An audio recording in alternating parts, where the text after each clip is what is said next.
La Ciénaga Oscura.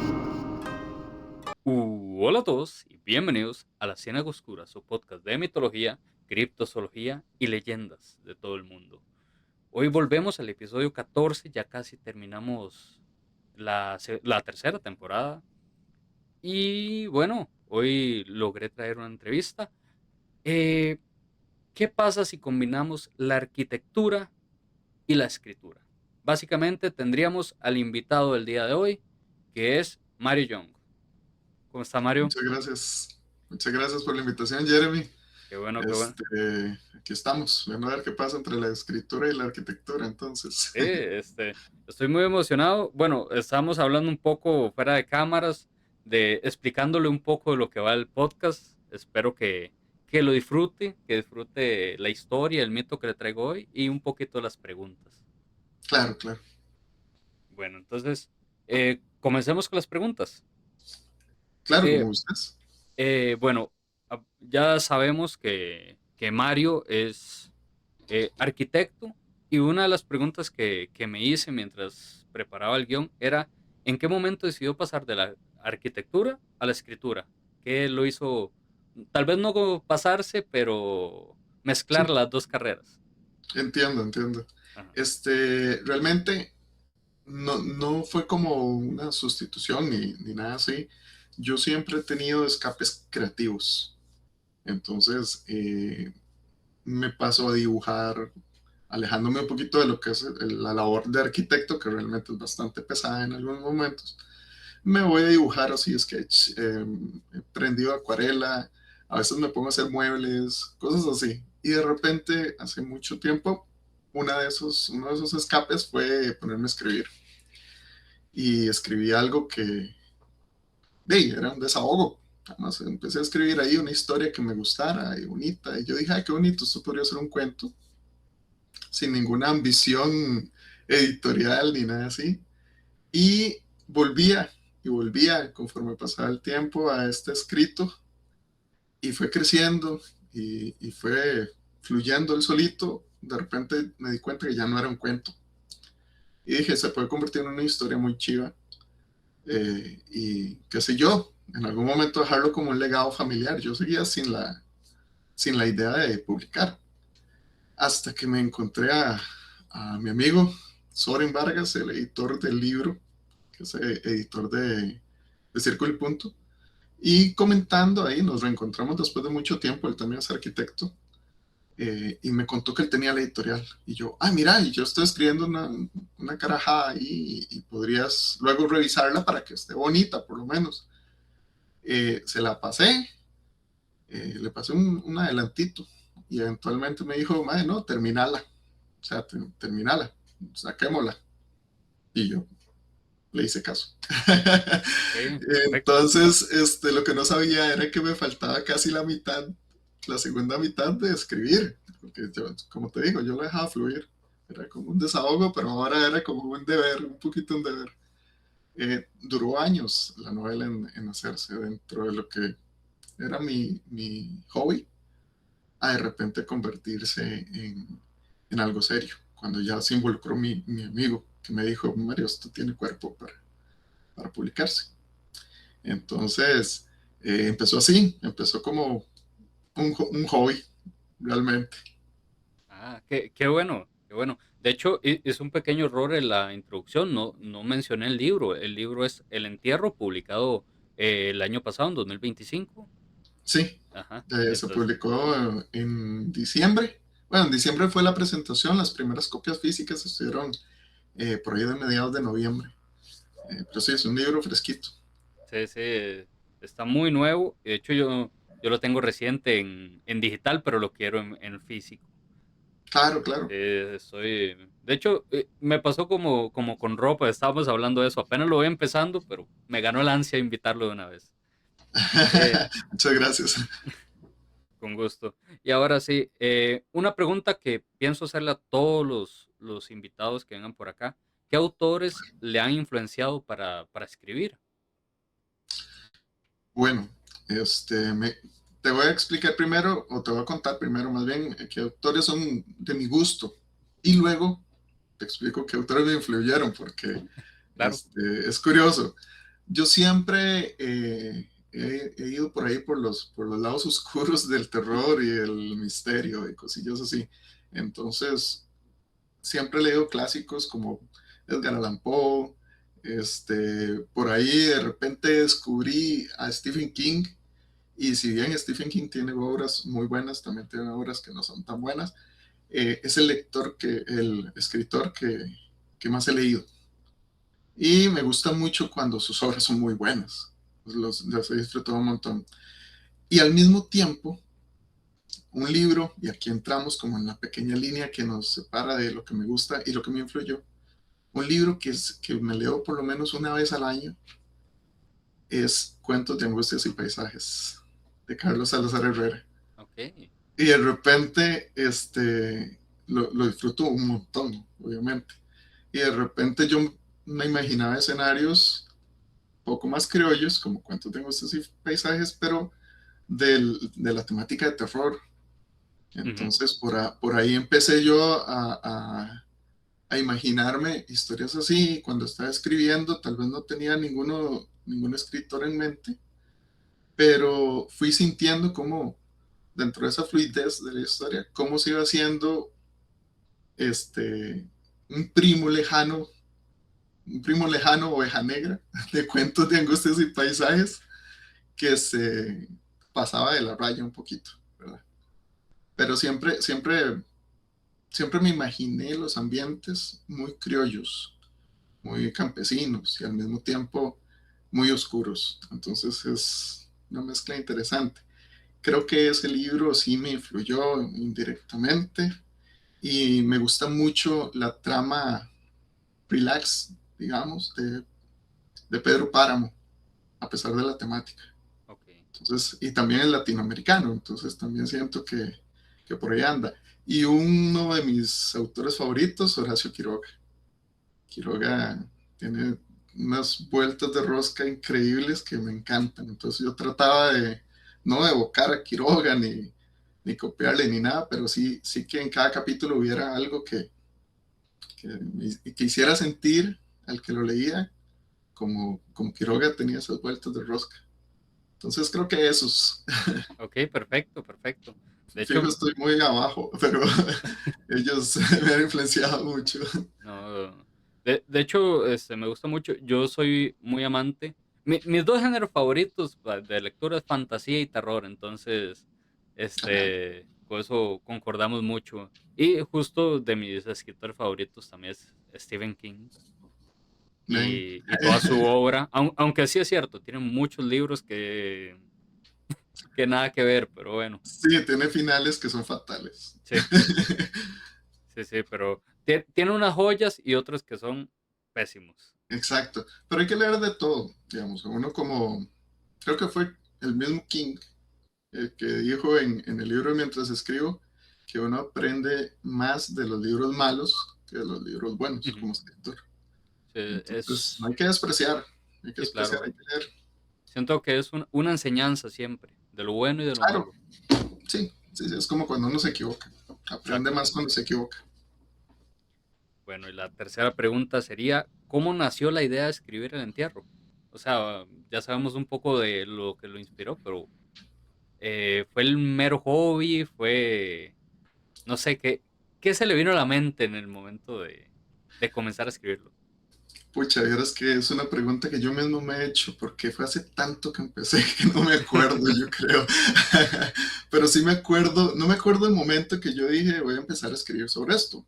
El entierro, bueno, voy a espolear muy poquito, porque es el capítulo uno y es el título del capítulo uno. El entierro empieza literalmente con un entierro, ¿verdad? El entierro de un personaje que es muy importante para los otros personajes. Entonces, creo que empecé por ahí, como por lo macabrillo y lo humano que tiene pasar de este mundo al otro mundo. Pero recuerdo mucho un evento que pasó en la familia de mi esposa. Te hago un pequeño paréntesis contextual. Claro. Eh, El libro se desarrolla en San Ramón Norte, mi esposa es de San Ramón Norte, en Pérez León, y la familia de allá, yo soy de San José. Y yo conozco hace años el pueblo y la gente, y eso me inspiró mucho, el pueblo. Pasó un evento que fue a una familiar de mi esposa que estaba muy enferma, muy mal, y tenía mucho tiempo así, era una chica joven, y la llevaron al hospital y no tenía nada, no salía con nada. Y de repente llegaron un grupo de personas religiosas y descubrieron como ahí, con oraciones y algunas otras reuniones, que había algo enterrado alrededor de la casa. Y aquí se me encendió a mí el tema de la brujería. Y yo, claro, esto todavía está aquí. Por aquí anda esto. Te estoy contando algo que pasó, no estoy diciendo que haya sido eso ni que fuera cierto, pero me encendió a mí en algo así como, y entonces de repente redirigí la historia hacia el tema de la brujería como una guía, ¿verdad? De toda la trama. Sí me acuerdo mucho ese momento. Eso estamos hablando como del año 2010, 2011, que pasó esto. Y yo había empezado a escribir como en 2009. ¿Ves? Sí, claro. De Sí, hecho, entonces el pueblo y este evento me inspiraron mucho. ujú. No, y de hecho es muy interesante porque eh, yo siempre lo he dicho, yo no creo en estas cosas. Por más que yo hablo de mitos y leyendas, yo no creo en Ajá, que exista nada de sí, eso. Pero es muy interesante, sobre todo en México lo he visto, muchas historias de brujería que entierran, qué sé yo, la foto de una persona en un cementerio, entonces que la tierra del cementerio es lo que permite hacer la magia. Y es algo que lo he visto mucho, entonces, claro. no sé, como que se me vino de una vez esas historias que he escuchado. Mira, yo investigué un montón. Ya cuando esto se puso serio, yo eché para atrás en lo que había escrito e investigué un montón. Y buscar referencias y buscar cosas así. México es un país uf, riquísimo en este tipo de cultura. Y como decís vos, no es que uno crea que esto funcione, pero de que hay gente que se pone a hacer estas cosas es definitivo. Hay gente que se pone a hacer esos entierros y hay gente que se pone a poner alfileres en chunchitos de cera, en bichitos de cera y gente que se roba prendas y pedazos de pelo y cosas aquí de otras personas y se lo llevan a alguien. Todo eso sí pasa. Que hagan algo que funcione, que sea mágico o algo así, es diferente. Pero estamos rodeados de gente que cree totalmente. Y es algo que se hace, en la actualidad se hace y mucho. Oye, Uno tal vez no lo cree, pero se hace mucho. sí, claro. Uno, digamos, yo he conocido indirectamente personas muy enfermas donde ya han probado de todo y su último recurso es ir a donde una persona de estas, a ver si les pueden dar algo, si pueden hacer algo por ellas. O sea, Una limpia, algún menjurje, cosas así. es muy interesante ese tema. Como siempre lo he dicho, porque ya he hablado de estos temas, como por ejemplo el Enganga, cuando lo hablamos en la segunda temporada. eh, yo lo hablo desde el respeto porque no sé si funciona, pero personalmente no lo creo. Pero Ajá, sí, ajá. son temas que incluso a mí me dan miedo, porque sí, tal vez no crea, pero me siga dando impacto. De imagínate nada más el hecho de que alguien quiera hacerte daño y que se ponga en esas. No sabemos si funciona o no, digamos que no funciona, pero hay alguien que le desea a uno El algo mal, muy malo. sí, Sí, exactamente. eso asusta.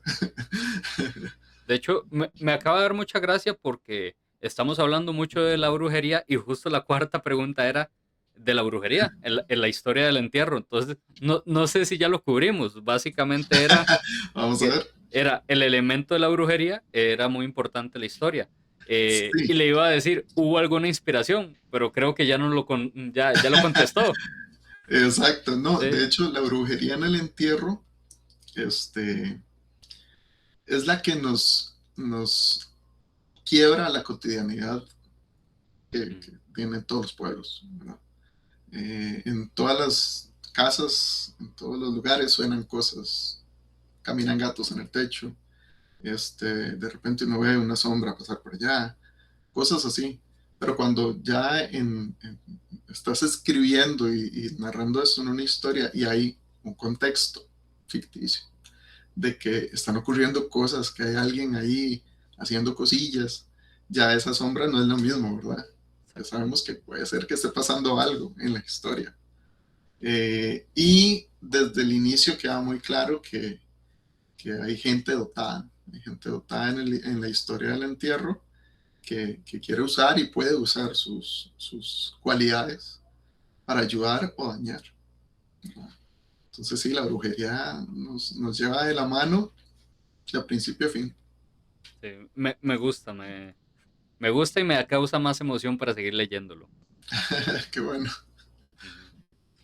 Y bueno, la última pregunta, que no sé si es tan pregunta, para las personas que están viendo el podcast o lo están escuchando de Spotify eh, y que no conozcan el libro, Ujú. ¿por qué deberían darle la oportunidad de leerlo? Bueno, una de las intenciones del libro es incomodarnos emocionalmente, sacarnos de nuestra zona de confort. Y yo siempre he pensado que uno debe salir de su zona de confort de vez en cuando, porque nos estancamos, tanto en el trabajo, en la vida cotidiana, y mental y emocionalmente. Entonces, el libro trata de incomodar y sacar de su zona de confort al lector mental y emocionalmente, y tratar de que haga clic con él, con algunos de sus personajes, y se ponga a pensar, ¿qué haría yo en esta situación? Tanto si pudiera, qué sé yo, ser el papel de la bruja o ser el papel de otro personaje, eh, y pensar en la situación que lo saca de su cotidianidad, ¿verdad?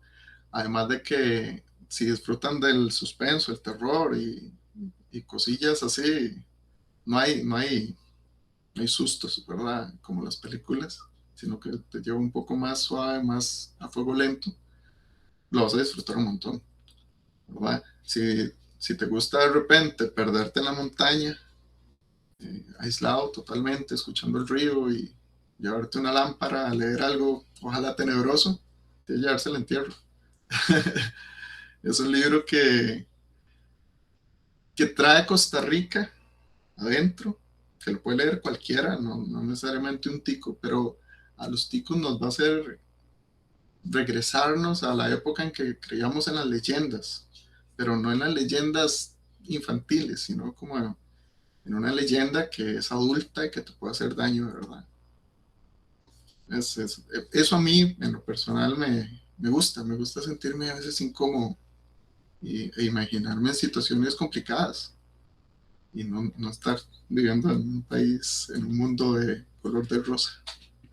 No, está perfecto, me gusta mucho. Y lo que más me gusta es que compartimos un poco la misma creencia. Yo traigo estos mitos que son de todo el mundo. La primera temporada sí Ujú. era más centrada en Centroamérica. eh, y me gusta eso, recordar esas leyendas y esos mitos como la Cegua, la Llorona, Ajá. Picadejos. Entonces, compartimos eso. Que- Qué bueno, qué bueno. De hecho, uno de mis proyectos mentales a futuro es reescribir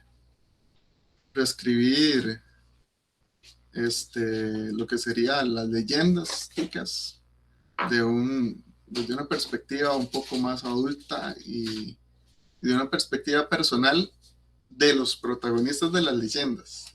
Por ejemplo, qué sé yo, la cegua.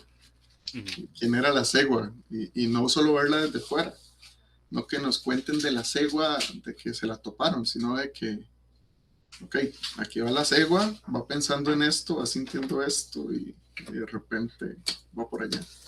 O qué pasó, qué era la cegua antes de ser la cegua. No sé, cosillas así, me imagino mucho de estas cosas, pero sí quiero rescatar mucho la idea de tener las leyendas presentes y quitarles lo infantil, tal vez, que las hace tontas, que las hace cómicas o caricaturescas, porque todos no lo sabemos, ¿verdad? Pero descubrirle que había más allá. Es uno de mis proyectos a futuro, ¿no? No lo tengo como muy cerca de la lista, pero sí a futuro. No, no, me encanta eso. Sepa que si sale, yo voy a ser de los primeros en comprarlo porque Buenísimo. yo vivo leyendo mitos, leyendas e historias. Entonces, Sí, yo a mí también encantado. me gusta. Tengo un montón de libros de gente tica que ha escrito acerca de las leyendas ticas y de apariciones ticas y historias de San José y cosillas así, que son súper interesantes. Ujú, Pero las leyendas están muy quemadas, ¿verdad? sí. Están muy quemadas y tal vez son las nuevas generaciones las que se sorprenden. Y yo pienso que uno puede imaginarse hay algo más, ¿verdad? En las Sí. leyendas ticas. De hecho, lo pensaba mucho mientras escribía El Entierro también, y es el concepto de terror criollo. Y tengo que desarrollarlo muchísimo más porque yo trato de entenderlo, pero no lo puedo explicar muy bien. Pero es eso, es como un terror muy personal. El terror, como te decía, estás acostado en tu cama, en tu casa, y de repente suena algo en el techo que te casi te da un paro, ¿verdad? Sí. Del susto, porque no sabes qué es. Porque todo lo lógico que llega a tu mente lo descartas, no, no puede ser esto, no puede ser esto, no puede ser esto, y ahí sigue. Ujú, O es algo similar, yo siempre lo pongo como este ejemplo, es algo similar a cuando estás en un río o en la playa, tranquilo, relax, confiado, y de repente no tocas el fondo y te asustas, o sea, ni si, pum, pero es algo que sentís solo vos, es un terror muy personal. Estoy tratando como de desarrollar la idea y tratar de serle fiel, y lo pensé mucho mientras escribía El Entierro, y quiero que sea algo que esté presente siempre en lo que escribo, por lo menos intentarlo. ah, no, perfecto. Pero bueno, Mario, ya conversamos un poco del entierro, de su escritura, de la inspiración. Ahora vamos con la parte mía. Claro, Hoy soy le traje, ansioso. me puse a pensar, basado un poco en lo que sabemos del entierro, estoy prácticamente igual que el público, estoy comenzando, y dije, ¿qué puedo agarrar para contarle a Mario? Y me encontré a los Yureis. Los Yurei son fantasmas japoneses, almas en pena de personas fallecidas que no han recibido un funeral adecuado o murieron violentamente, quedando atrapadas en el mundo terrenal. A diferencia de los yokai, los yurei son humanos muertos, reconocibles por su vestimenta blanca, kimonos o mortajas, cabello negro largo y falta de pies. Entre la apariencia, tiene tradicionalmente femeninos con piel pálida, kimono blanco funerario, a menudo invertido o mal puesto, y una cinta triangular blanca o tela llamada hita kakushi en el frente.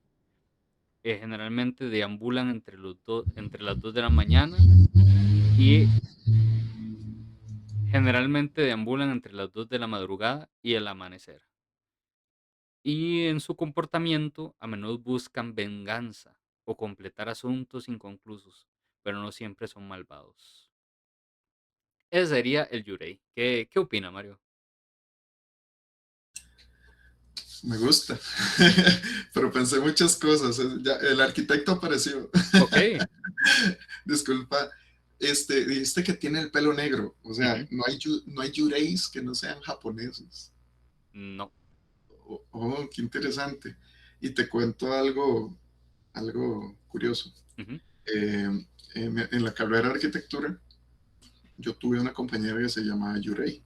Ah, Y ahora que decís eso, creo que ella nos contó a algunos compañeros esa historia, me imagino que un poco más resumida, de que el nombre de ella tenía ese significado y hasta ahora me dice clic. Y tristemente a ella la asesinaron. ujú. Eh, Fue un caso de que salió en las noticias y todo. Y, y me, me llama la atención el paralelismo, ¿verdad? De la historia que me contás y lo que le pasó a ella. Pero me encanta la especificación de cada cosa que tienen los Yureis. Es Eh, muy específico, es difícil confundirlos. sí, de hecho es algo que pasa mucho con los yokai, que son muy específicos, tienen esto, esto y esto. Como el japonés que es así Ajá, muy a sí, ese claro. estilo. Sí, sí, Pero, sí, muy, muy como ordenado y recto. exacto. Este, y me imagino que así como no los confundimos de especie, pongamos especie, Ujú.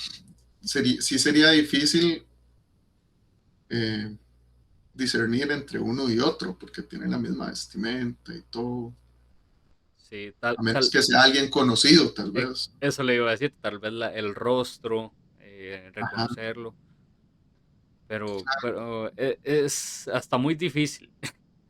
Yo me lo está imagino, difícil. yo me lo imagino como el típico, el fantasma del Surquí, que ya hablé un poco de él, Ajá, que uno va en esa zona oscura y ve ese fantasma vestido totalmente blanco, con el pelo negro al ujú, frente, y personalmente me da miedo. claro. Siempre son esos los de la chiquita del aro y todos esos los que lo ponen nervioso a uno. Sí, sí, es que tienen una estética muy, muy de ellos, ¿verdad? Sí. Es muy peculiar. ¿Qué más? Vamos a ver. Aparecen donde sea. Aparecen, dijiste, entre las 2 de la madrugada y el amanecer, pero Ajá. pueden estar en la calle, están atrapados en donde murieron. Como... Eh, Justo, vea qué casualidad, justo por acá yo tenía un dato de eso, ya casi se lo Ya menciono. lo entrevisté yo a usted. Sí, no, no, perfecto. Yo feliz. Eh, Primero vamos con los tipos de Yurei, porque hay 4 tipos de Ok. Yurei. El primer Yurei sería el Onryu, que es un fantasma vengativo, busca castigar a quienes le hicieron daño. Después Ok. está el Ubume, que es un espíritu de una madre que murió durante el parto o dejó un hijo atrás. Ok. Luego el Fanayurei, que es el fantasma de personas que murieron en el mar y atacan barcos. Está el Sashiki Warashi, aunque no siempre es un yurei, es un espíritu ligado a casas. Ah, Entonces creo sí, que eso conocen casas. le responde un poco la pregunta, porque hay unos que están en casa, otros que están en el mar, otros en la carretera. Prácticamente sí, yo diría que aparecen en cualquier lugar. Sí, porque el Onrui fue el primero. Sí, el Onryu. Onryu. Ujú. Yo sería ese seguro. Porque si andas buscando al que te mató, ¿verdad? Y esa persona se desplaza, vos tendrías que tener la posibilidad de desplazarte igual, Ujú. de seguirlo, ¿verdad? Entonces sí, o sea, hay de todo. Sí. Interesante. Qué interesante. El de los barcos está muy interesante también, un poco injustificado. Si pensamos que se ahogaron y los barcos no tienen nada que ver con ellos. Sí, Pero, o pero está aunque interesante, está bonito. puede ser, qué sé yo, algún muerto por piratas en esa época, Ajá, que los tiraban por la... por la borda. No sé si las planchas, sí, no sé si las planchas y las bordas también Sí, funcionaban con los piratas japoneses, pero sí, sí, fijo, sí había gente ahogada por piratas. sí. Ahora, ¿cómo se libera un yurei? Se puede liberar cuando se cumple su deseo o su venganza. Si se realiza un ritual budista para su descanso o sus restos reciben un entierro adecuado. El yurei en la cultura moderna, esto es muy interesante por si lo quiere buscar.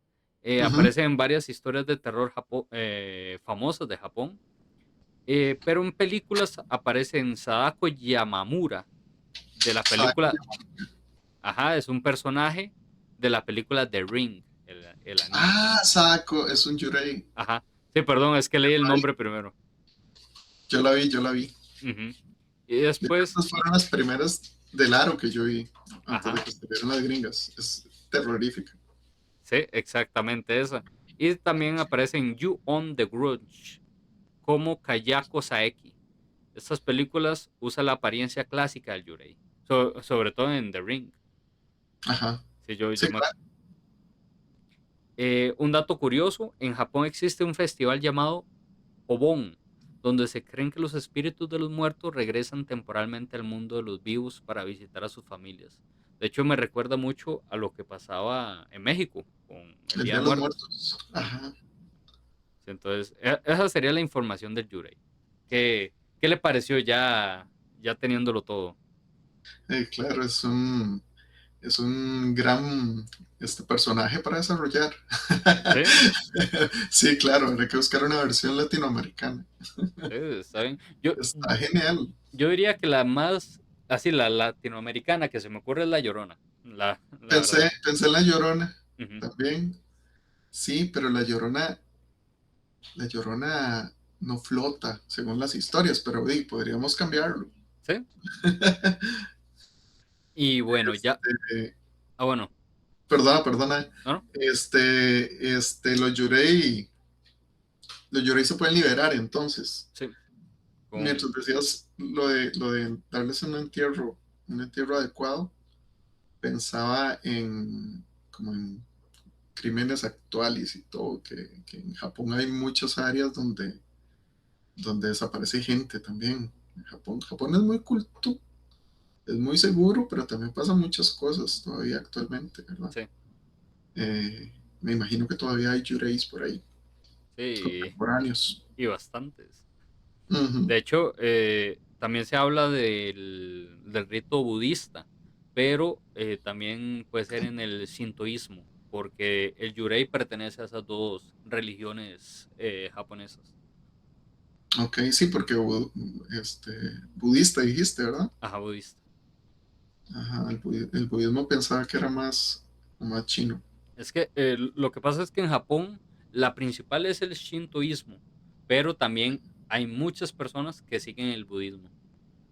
Ok, Ujú. bueno De, saberlo, eso no lo sabía. de hecho, ese es un dato que averigüé cuando hice la introducción a la temporada.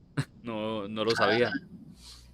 Sí, yo no tenía idea, me imaginaba que era como algo muy chino. Sí. Ahora vamos a mi sección favorita, que es la historia. Entonces, vamos a contarle una pequeña historia del Yurei. Vale, Y esa se llama El Yurei del Puente de la Niebla. En las afueras de un pequeño pueblo de montaña en Japón existía un puente antiguo de madera. Los ancianos del lugar lo llamaban el Puente de la Niebla. Nadie recordaba exactamente cuándo se había construido, pero todos sabían algo. Nadie debía cruzarlo después de la medianoche. Las linternas del pueblo se apagaban temprano, y cuando el reloj marcaba las 12, una neblina espesa comenzaba a arrastrarse desde el río hacia el puente. Y en esa niebla decía que caminaba un yurei. Pero como ocurre con muchas historias de fantasmas, siempre hay alguien que decide comprobar si la leyenda es real. Kenji era un joven maestro que había llegado al pueblo para trabajar en la pequeña escuela. No creía en fantasmas. Había vivido toda su vida en la ciudad y pensaba que aquella historia era solo supersticiones de gente mayor. Una noche, mientras cenaba en la posada, escuchó a los ancianos hablar del puente. Si cruzas el puente después de medianoche, ella te seguirá, dijo uno de ellos. Kenji soltó una risa. ¿Ella? El espíritu de una mujer que murió allí hace mucho tiempo. La dueña de la posada dejó lentamente una taza de té frente a él. No deberías burlarte, susurró. Algunos que lo vieron nunca volvieron a ser los mismos. Kenji sonrió. Entonces mañana les contaré qué hay realmente en ese puente. Antes de que pudiera levantarse de la mesa, el anciano más viejo del lugar comenzó a hablar. Hace más de 100 años, una mujer llamada Aiko vivía en ese pueblo. Era conocida por su belleza y por esperar cada día a su prometido. El hombre había partido a la guerra y prometió regresar. Durante años Aiko caminaba hasta el puente al anochecer, esperando verlo aparecer en el camino, pero él nunca volvió. Con el tiempo, el pueblo comenzaba a murmurar. Algunos decían que el hombre había muerto, otros que simplemente había encontrado otra vida lejos. Una noche, En medio de una tormenta, Aiko fue vista caminando hacia el puente. Vestía un kimono blanco y sostenía una linterna. A la mañana siguiente encontraron la linterna flotando en el río, pero el cuerpo de Aiko nunca apareció. Desde entonces, algunos viajeros han visto una mujer de cabello largo y oscuro caminando en la niebla, una mujer sin pies que flotaba sobre la madera del puente. Un Onryo nacido del abandono y la tristeza. Kenji escuchó toda la historia con paciencia. Luego bebió el último sorbo de su té. Entonces, esta noche iré al puente. Los ancianos se miraron entre sí. Si escuchas pasos detrás de ti, dijo uno, no mires atrás. ¿Y por qué? Preguntó Kenji. Porque si la miras, ella sabrá que puedes verla. Esa noche el pueblo estaba en silencio. El viento movía suavemente los árboles. Kenji caminó con una linterna hacia el puente. El río rugió suavemente debajo. Cuando el reloj del templo marcó las 12, la niebla apareció, primero como un hilo blanco, luego como una manta espesa que cubría el agua y la madera. Kenji puso un pie en el puente. La madera crujió. Dio otro paso y otro. Nada. ¿Ves? Murmuró para sí mismo. Solo historias. Entonces escuchó algo, un sonido suave. Toc, toc, toc. Pasos detrás de él. Kenji se detuvo. El anciano le había dicho que no mirara atrás, pero su curiosidad era más fuerte.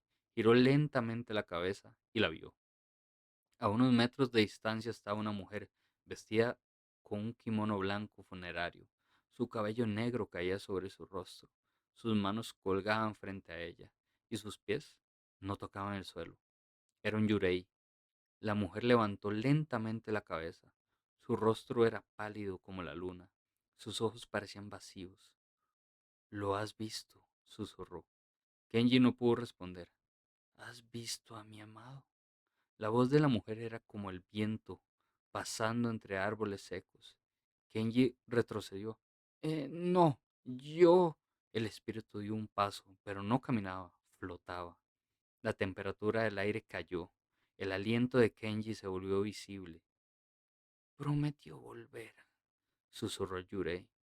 Su rostro comenzó a deformarse. Tristeza, rabia, desesperación. ¿Por qué nadie regresa? La niebla se agitó violentamente, el río rugió más fuerte, y entonces el espíritu comenzó a acercarse. Kenji tropezó y cayó al suelo del puente. La linterna rodó, la luz iluminó el agua, y algo brilló debajo de la superficie. Un objeto, una espada oxidada, atada a un esqueleto. Kenji entendió algo terrible. El prometido de Aiko sí había regresado, pero nunca llegó al pueblo. Había muerto en el puente, quizás asesinado, quizás fue robado, quizás empujado al río. El espíritu de Aiko había esperado durante 100 años, sin saber que su amado estaba allí. Kenji gritó hacia el fantasma. ¡Está aquí! El Yurei se detuvo. ¿Dónde? Kenji señaló el agua. En el río, debajo del puente. La mujer flotó lentamente hacia el borde. La niebla se abrió, y cuando vio el esqueleto, algo cambió. El odio desapareció de su rostro, la tristeza también. Por primera vez en un siglo, Aiko sonrió. El viento sopló, las linternas del puente se encendieron solas, y el espíritu comenzó a desvanecerse. Cuando el sol salió, Kenji despertó en el suelo del puente. La niebla había desaparecido. El río fluía tranquilamente, pero algo había cambiado. Junto a la orilla, el agua había empujado un esqueleto y una espada hacia la superficie. Los aldeanos llegaron poco después, realizaron un funeral adecuado y por primera vez en más de 100 años, la niebla no volvió al puente. Pero algunos dicen que en ciertas noches muy silenciosas, cuando la luna está llena, puede verse dos figuras caminando juntas sobre el puente, una mujer de kimono blanco y un hombre con armadura antigua, cruzando lentamente la niebla hasta desaparecer en el amanecer. Y esa es la historia que traigo el día de hoy. ¿Qué opina, Mario? Me encantó, me encantó. Tiene de todo. Tiene suspenso, romance, un final feliz, pero no meloso. Me encanta. Ah, bueno, Qué buena. ¿De dónde es la historia? es tuya. Esta historia, sí y no. Eh, Porque yo busco muchas fábulas y muchas de ellas no se encuentran, nada más la información del yokai. Entonces, con los datos que le pongo a la inteligencia artificial, hago la historia y yo le doy otra repasada para arreglar fallillos y Claro, cosas así. claro. Pero sí, No, me digamos que encantó. entre comillas es mía, entre muchas comillas. Está buenísimo, está Ajá. súper, súper buena, entretenidísima. Sí, igualmente yo estas historias se las dejo al pueblo. Son para el programa y nada más para el Claro. programa. Está muy, muy chida. Siempre haces una historia al final. Depende, cuando sí hay fábulas antiguas que sí tengo toda la historia, nada más la leo. En este caso que estuve buscando y buscando y no encontré, ahí sí las hago para traer una historia y que la gente pueda escucharlas. Excelente. Lo felicito. Muchas gracias. Y bueno, yo creo, bueno, no sé si quiera dar un aporte final a la historia. A la historia del yokai. Ajá, o ya el programa, ya estamos terminando. Claro. Bueno, sobre todo agradecerte a vos, Jeremy, en la invitación. El formato del programa me gusta mucho. Está muy bonito, no lo conocía. Cuando me contactaste tuve toda la intención de irme al canal y ver, pero no tuve chance y lo estoy conociendo aquí en vivo y me Qué gusta bueno, mucho. Y me qué gusta bueno, qué mucho. Tengo bueno. un seguidor nuevo.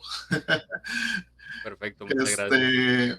Y con todo gusto, cuando termine la novela, podemos centrarnos a volar la hacha. Claro, Pero yo ríe para feliz. abajo. Sí, No, claro. buenísimo. Y sí, sí, muchas gracias por fomentar estos temas, que no se olviden y traernos a más usuarios cosas misteriosas, cosas que nos incomodan, cosas que nos sacan de nuestra zona de confort emocional, como decíamos, y aprender, y hasta cultura aprendimos hoy.